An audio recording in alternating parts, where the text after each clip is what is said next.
د لوګر ولایت محمد اغې ولسوالۍ د مغول خیلو سیمه کې د دوه کورنیو ترمنځ 10 کلنه دښمنۍ د پای ته رسیدو په اړه جوړه شوې ناسته کې د ځایي مسؤلینو سربیره دیني علماو، قومي مخورو او د سیمې لسګونه تنو برخه اخیستې وه. ورته وخت کې د محمد اغې ولسوالۍ امنیه قومندان د قومونو ترمنځ شته ستونزې د تیرې ادارې فاتحونې وبللې او د دغه کورنیو غړو څخه یې وغوښتل چې په وروري سره ژوند تیر کړي. شریعت موږ تاسو ته وایي چې ته به حسد نه کوي. شریعت موږ تاسو ته دا واضح کړې ده چې تاسو به یو د بل څنګه د کنه هغه عیبونه نه بیانوي او یو د بل به هغه خدای نه خواسته په ناقه باندې تهمت نه لګوي. محترمینو، تقوا امداده چې خاص ارڅ بدیل الله فی الله وي، الله دې فاره به وي.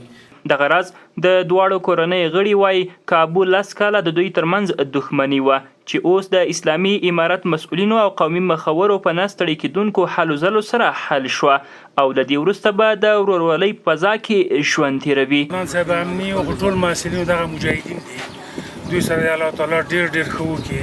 دغه هلته راغلي دغه موږ او دوی محبت کېناستل چې دا یو مشکل دوی حل کړي. موږ تېر خوشحاله یو.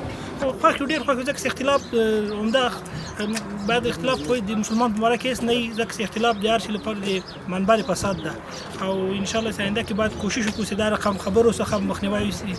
د یادولو وړ ده چې د دواړو کورنۍ غړي وروسته له 10 کلونو څخه یو بل ته ورغاړې وتل او دښمنۍ په دوستۍ بدله شوه.